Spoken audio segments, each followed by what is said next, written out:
प्रश्न समाधान कराऊँगी लक्ष्य कर दुई अंक विशिष्ट संख्यार अंक द्वारा समष्टि जदि न हुए एवं अंक द्वारा स्थान बदला जाए तेज नूतन संख्याटी मूल संख्या 27 अधिक हुए तेज संख्याटी निर्णय कर प्रश्न या समाधान करने आम कौन करवा ना दुई अंक विशिष्ट संख्यार अंक द्वारा समष्टि न देछि माने आम मन कर गोटे अंक x अतएव अन्य अंकटी केते हबो अन्य अंकटी 9 - x हेबो तेबे संख्याटी केते हबो पिले कहलो संख्याटी प्रथम मुझे 10 स्थान रे x निए ताल तार 10 गुण 10x एक स्थान रे 9 - x 9 - x तो आकु सरल कर देले केते हे जीवो 10x रु x गले 9x + 9 हैला संख्या अंक द्वारा स्थान बदली गले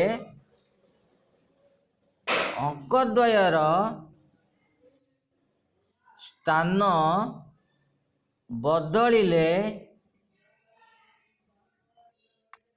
नूतन संख्याटी समान केते हबो ना 9 - x 10 स्थान को आसीबो ताले 10 × 9 - x प्लस x ये हबो नूतन संख्या समान सरल करले केते आसीबो 10 × 90 - 10x प्लस x समान 90 - 9x -10x plus x -9x तो प्रश्नानुसारे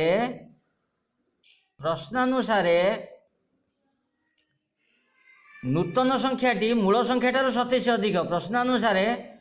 नूतन संख्या है 90 - 9x माइनस पूर्व संख्या है केते ना 9x + 9 समान 27 ये समीकरण समाधान कले पिला माने तुम उत्तर पाई परिबो इम्प्लाई दैट 90 - 9x इठी माइनस बंटन नियम रे गुणिबो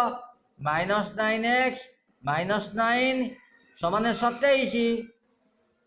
that implies 90 - 9x -9x -9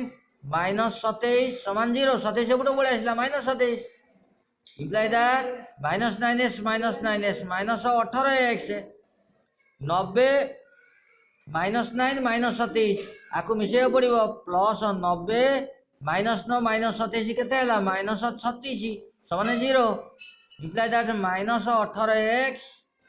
plus 90 -36 90 रु 36 जीव पिले 90 रु 30 गले 60 60 रु 6 गले 54 प्लस 54 समान 0 इम्प्लाई दैट -18x समान -54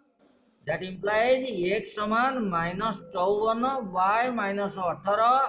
18 30 54 समान 3 अतएव गोटे अंक समान 3 अन्य अंकटी समान 9 विजुक्त 3 समान 6 संख्याटी निर्णय कर कही अतएव संख्याटी समान केते हबो संख्याटी होउची 10x